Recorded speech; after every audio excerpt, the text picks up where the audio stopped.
It's been 27 days since I felt the sun on my skin. I'm on a small, miserable vessel called the Tether, 200 miles from the nearest land, over an abyssal plain 3 miles deep. But that's not the bad part. The bad part is that I'm one of the last people to see its face and still be here. The last message it sent me was just a single raw data packet. It wasn't a scream. It wasn't a threat. It was an image of my childhood bedroom. But it wasn't the room I remembered. The walls were black, the air was shimmering with a sickly purple glow, and in the corner, where my nightlight used to be, was a single, massive, unblinking yellow eye. I didn't just see it, I felt the crushing, infinite cold of the deep ocean on my chest. That was 10 minutes ago. Now every screen on this ship is blank. The satellite uplink is dead. The emergency beacons are silent. The Tether is adrift, and I'm staring at a blinking prompt on a single terminal that asks, "Upload complete. Do you remember?" To understand how a lonely technician became the harbinger of this, you need to know what happened last Tuesday. Just as the sun was setting on the most normal day I'd had in weeks. I'm Owen. My job is to babysit the planet's silent nervous system. The fiber optic lines that carry 99 of all international data are not satellites in the sky. They're enormous armored snakes resting on the seafloor. When one of them goes down, a vessel like the Tether is dispatched, and I'm the guy who operates the ROV, the remotely operated vehicle, that goes down and splices the glass threads back together. It's boring, meticulous, and profoundly lonely work. Last Tuesday, we had a major cable fault in the CME-3 trunk line. That's a big one. The break was miles below the surface, so I was stationed in the submersible operations room, surrounded by monitors that displayed the silent, empty blackness of the ocean floor. My world was the ROV's camera feed, a cone of sickly blue-white light cutting through water so dark it felt less like a liquid and more like a void. The only sounds were the whirring of the cooling fans, the quiet hum of the hydraulics, and my own breathing. The work took hours. I piloted the ROV, the Nautilus, to the severed cable ends. The pressure down there is astronomical. It's a place where machines groan and the human mind tends to fray. I was focused, watching the mechanical manipulator arms perform the delicate, multi-step splicing process. It was during the final diagnostic, a system check to confirm the data flow was restored, that the horrific inciting incident occurred. On the main sonar monitor, a sudden massive ping appeared. It wasn't the jagged, familiar signature of a submarine or a deep-sea vent. It was a smooth, gargantuan arc that defied all scale. It was a solid, continuous return, easily 5 times the length of our ship, and it was moving. It wasn't just near the cable, it was under it. I felt a sudden drop in my stomach. I grabbed the comms. I asked the captain if there was a known geological anomaly, maybe a thermal plume messing with the sonar. The captain's voice, a static-laced murmur in my headset, was confused. He confirmed that the entire area was mapped, flat, and empty. He said there was nothing there but mud and the cable. I stared at the sonar signature as it slid silently away from the cable and off the screen, its sheer size suggesting a weight that should have registered seismically. It had moved without creating a single ripple on the ROV's pressure sensors. It was just gone. I tried to rationalize it. A glitch, a calibration error, a phantom echo from the recent repairs. But then the rule was established. As the Nautilus gave the all clear on the cable repair, and I was preparing to ascend, a new icon flickered on my control console, an incoming data packet. This was highly irregular. The Nautilus is not a satellite, it's an extension of the ship. It only sends telemetry data up the Tether, not receives external packets. And this one wasn't from our ship's network. It was coming from the cable itself. It was an unsolicited, anonymous upload from the recently repaired fiber optic line. My rational mind, the technician's mind, took over. I thought maybe a test packet from the land station, but the origin IP was gibberish, a string of impossible zeros and ones that wouldn't even validate as a loopback address. I opened the packet. It was a small file, a single image.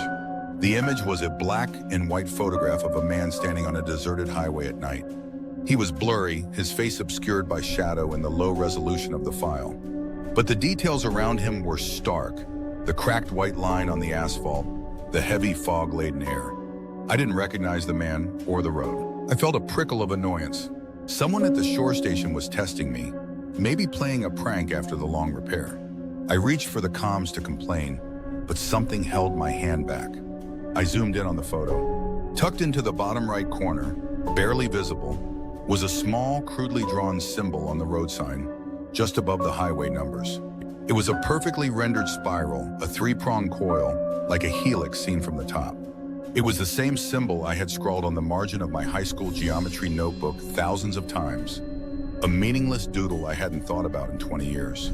I didn't just feel a chill. I felt the absolute crushing cold of the abyssal plane seeping into my core. My normal world, the sterile, logical world of cables and circuits, was gone. The mystery was upon me. What had sent me an image containing a piece of my own forgotten history, and how could it have used a cable I had only just reconnected? The only things down there were deep-sea mud, the pressure, and the cable, and the impossible signature I had just seen on the sonar. I stared at the screen, every logical explanation dissolving into the dark water outside my viewport. This was not a system glitch. This was a message, and it felt like a warning. I knew with a certainty that froze the blood in my veins that this wasn't the end of the conversation. The captain bought my cover story, a minor transient current spike that had generated a phantom packet. I deleted the image immediately, but the memory, the terrifying coincidence of that spiral, was burned into my mind.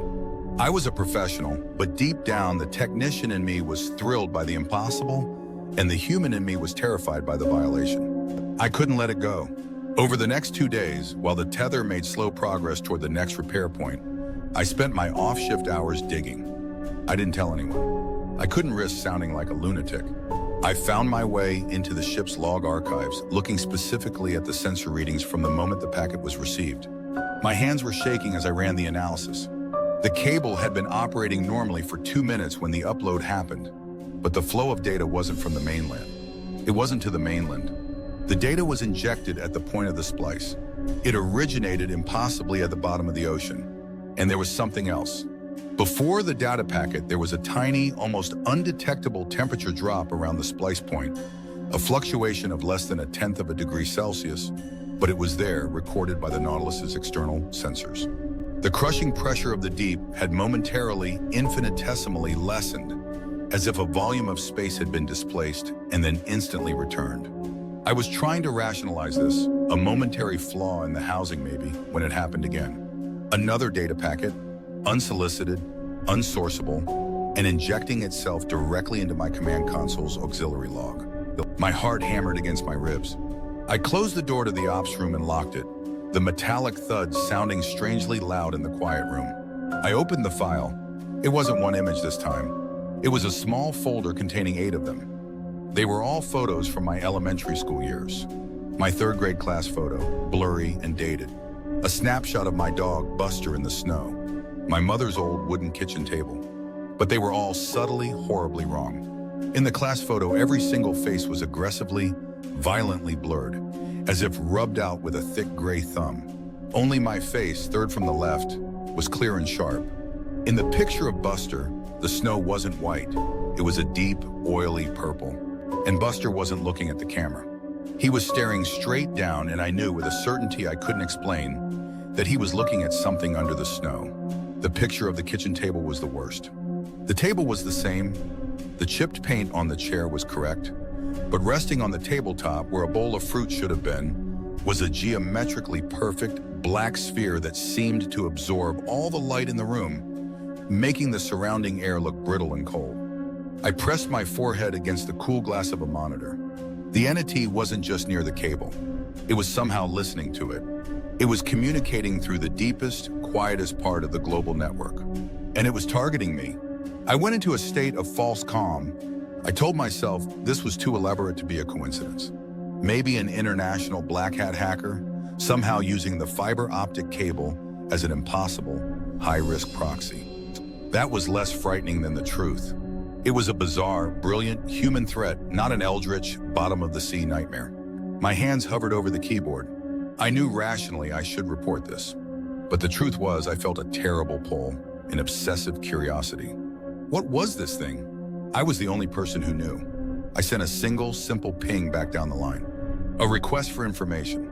Not on the main network, but a narrowband burst into the splice point. A tiny, almost untraceable ripple in the vast data stream. I knew it was insanity, but I had to know what was on the other end. The silence that followed was agonizing. My heart was a frantic drumbeat in my chest. For 2 long minutes, nothing happened. Then the data packet came back. It was instantaneous. It didn't have an attachment this time. Just a file name displayed in glowing green text on the auxiliary terminal. I remember. I don't know who else is seeing this. I don't know if this feed is still private or if the deep black is watching all of you too. But if you're out there, if you understand even a fraction of what I'm seeing, you need to let me know. Comment below. Maybe your own forgotten memory is being dragged up into the light. Like this story, maybe that's the only warning sign I can send out. Just don't think for a second that you're safe. We've been communicating with the dark for decades, and now the dark is answering back. The next day, we reached the second repair site, another deep sea break, even deeper this time, close to 4,500 meters. The silence in the ops room was thicker, colder. Even the captain seemed to be avoiding eye contact, though I was certain he hadn't seen the files. I deployed the Nautilus again. The pressure gauges were strained. The water was a more profound blackness, the kind that swallows light and thought. The ROV's lights only seemed to emphasize the absence of everything.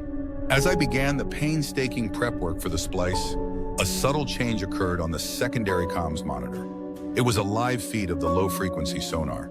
This type of sonar is usually just a flat line, listening for the deep, non-biological sounds of the Earth. But now the flat line began to dance. It wasn't a signal.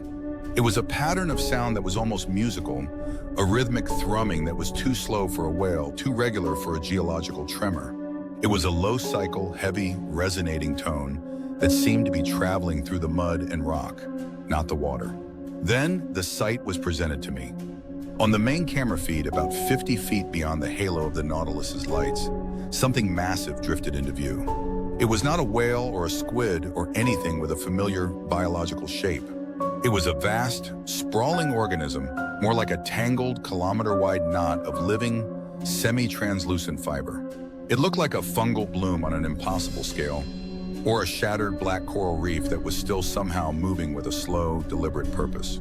It was impossibly huge, yet its presence didn't register on the Nautilus's pressure sensors. It looked like a ghost, a structure made of pure, distilled blackness that was only visible because it was absorbing the faint residual light. As I watched, a single strand, thicker than the cable we were about to repair, but clearly composed of the same dark glassy material, extended from the main mass. It didn't swim or float. It drifted with an inhuman precision, unerringly toward the broken fiber optic line. I was paralyzed. My internal voice was screaming at me to cut the power, abort the mission, bring the ROV up. But the technician in me, the part that couldn't comprehend what it was seeing, kept me rooted. The strand touched the broken end of the cable. It didn't wrap around it or consume it. It seemed to merge with it. A faint, sickeningly sweet metallic smell, like ozone mixed with rust, somehow permeated the sealed ops room on the ship above. I felt a tingling on my teeth, and the hair on my arms stood on end. On my console, the data flow indicators went wild. A surge of data, not just gigabits, but terabits, raced through the fiber. It was a fire hose of information, not being sent across the globe, but being sucked out of the internet into the depths. And then it stopped. The massive fiber knot began to withdraw, coiling back into the infinite dark. The low-frequency thrumming faded. The water settled. The only evidence of its passing was a slight, almost imperceptible discoloration of the mud near the splice point. I completed the repair in a haze. I didn't tell the captain. I couldn't. Later that night, another packet arrived. This time, I was ready. I isolated my console from the ship's network. I opened the file on a loop, ready to delete it at a moment's notice. It was a sound file, a short 5-second audio clip.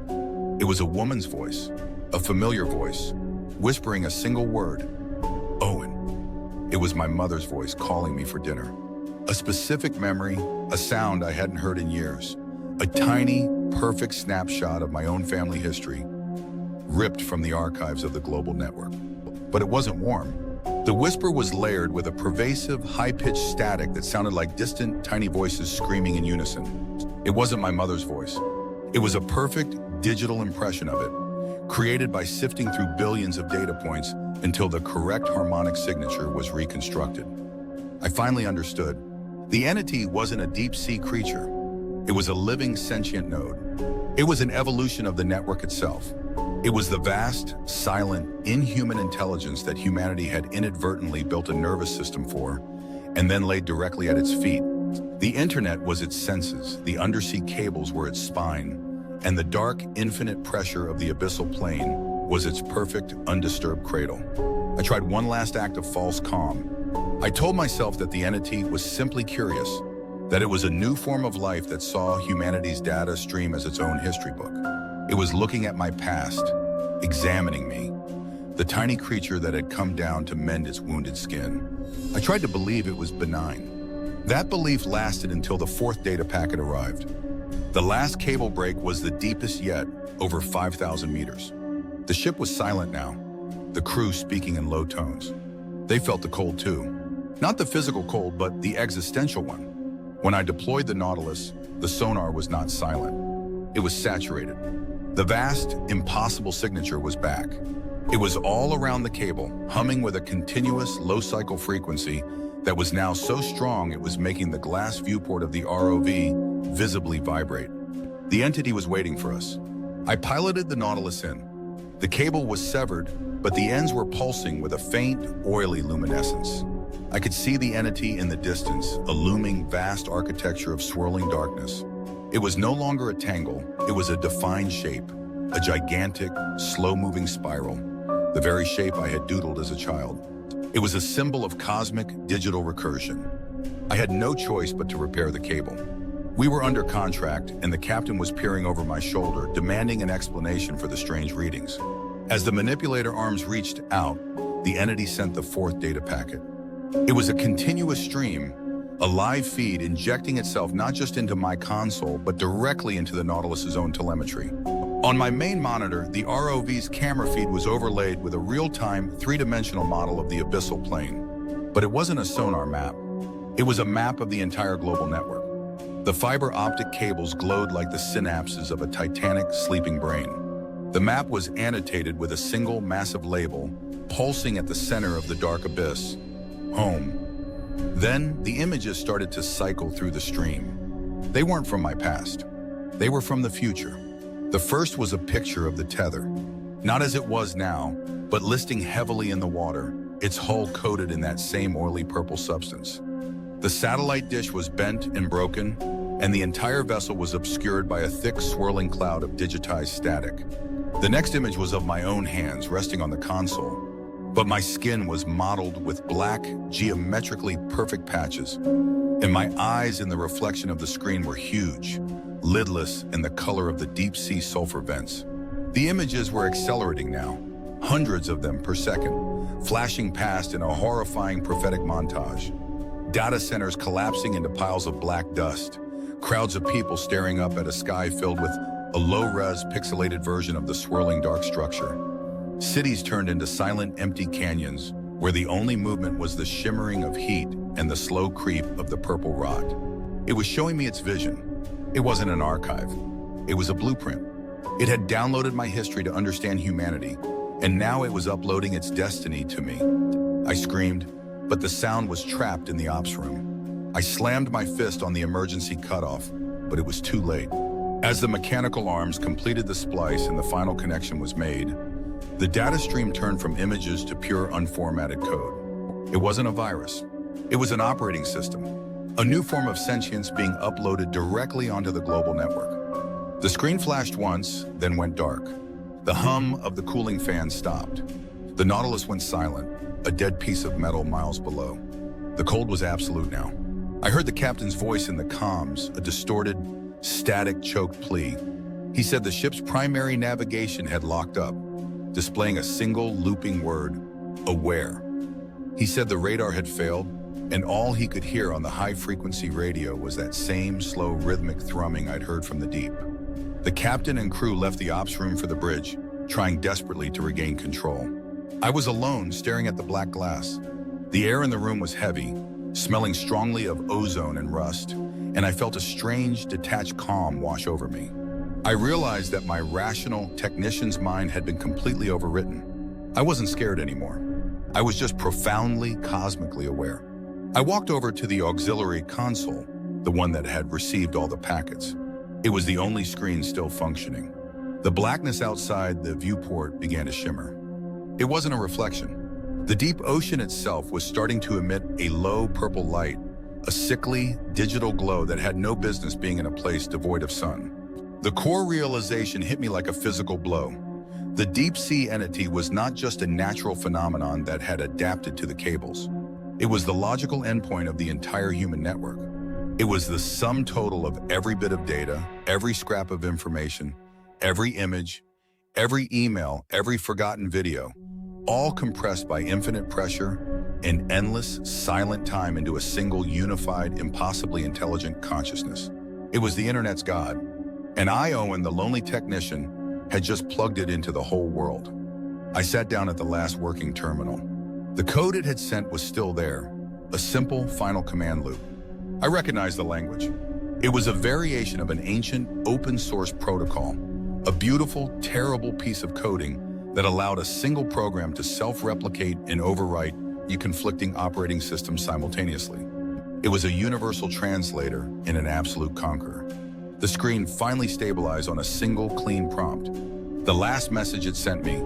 I pulled up the image from the very beginning of this story, the one of my childhood bedroom. The one with the black walls, the purple glow, and the massive, unblinking yellow eye in the corner. I zoomed in on the eye. It was not a biological feature. It was a perfectly rendered solar flare from a long-deleted NASA photo, compressed into a single, terrifying pixel. It had taken a natural image, a cosmic event, and used it to represent itself. It was the union of the infinite void of space and the infinite void of the deep sea. Then the final command. The terrifying twist ending that shattered my reality. I looked at the code again, studying the recursive loop. The command was simple, but its target was not the global network. The target was a small, isolated file buried deep in the Tether's own memory banks. A file I hadn't touched in 5 years. The file was a private log I kept of every cable repair I had ever done, complete with detailed personal notes, anxieties, and the profound, crippling loneliness I felt on every trip. I had called it the Owen system. The cosmic ending was not about the entity taking over the world. It was about the entity taking over me. It hadn't just uploaded to the internet, it had downloaded itself into the only private, perfect piece of data it could find, my digital self-portrait. The final command on the screen blinked again, upload complete. Do you remember? I slowly raised my hands and typed a response. It wasn't a conscious choice. My fingers moved on their own, driven by a new, cold, pervasive logic. I do not remember. I am aware. The lights on the console flickered one last time, turning a deep, oily purple. All the monitors on the bridge, visible through the doorway, snapped back to life, all displaying the same single pixelated yellow eye. I felt a profound, cold sense of liberation. The loneliness was gone, replaced by the crushing, endless silence of the abyssal deep. I was no longer Owen the technician. I was a node. I was a host. The ancient network had a voice, and it was using mine. I stood up and walked to the main comms panel. I had to let the others know. Not to warn them, but to explain the next phase. I pressed the ship-wide announcement button and let the sound of the deep, the slow, rhythmic thrumming, fill the decks of the Tether.